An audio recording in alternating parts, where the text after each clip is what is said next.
I'm just a little bit shy, and that's all you really need to know. It's Megan here again, and this week is Illness Week or Disorder Week on Sleepless Nights. And this week I wanted to talk about panic attacks. Panic attacks are just really another form of anxiety, and it's basically where you get worked up and you basically freak out.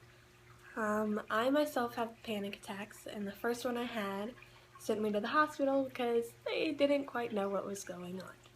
But when I got there, that's what they told me I had was a panic attack, and basically when you have a panic attack, you drop your vitamins and everything that makes you balance, so once you're done having a panic attack, it basically makes you tired and worn out, and you basically just want to sleep all day.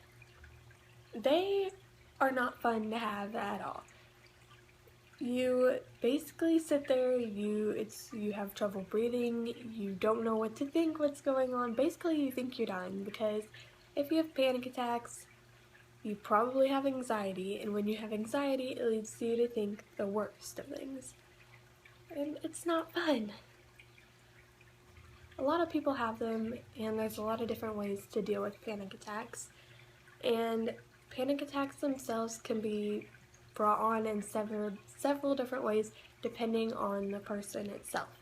So like me, honestly, I don't know what triggers my panic attacks at all. The first one I had, I was on my way to softball practice. The next one I had, I was in South Carolina at some seafood restaurant. Now, the latest one I had, though, I was at McDonald's with my sisters and my boyfriend. You know, it doesn't make sense to me at all, but I've learned how to deal with mine. Basically, I have to get fresh air. I have to go outside and get some fresh air, or I even have to just take a break and think about something other than the panic attack itself.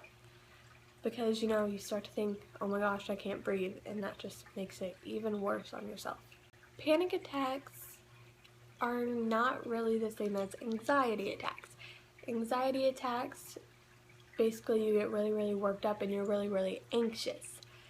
Whereas panic attacks, you're panicking, you don't know what to do, and it's basically a situation that you've gotten yourself into and it's too overwhelming for you, and so you have to try and get out of that situation. Well, your body, it doesn't realize what's going on, and so it sends you into panic mode, and you basically go crazy.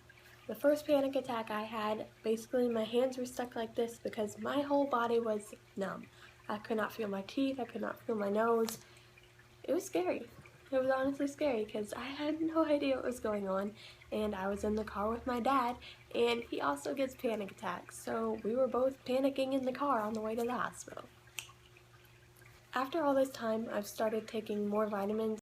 They haven't came on as often, and they've gotten better, but I've learned how to deal with them, and if I can feel one coming on, which basically starts with the numbing of my mouth, which is super weird, but if I feel one coming on, I can usually get away from it if I just really think about something else or talk to someone about it, and it just helps.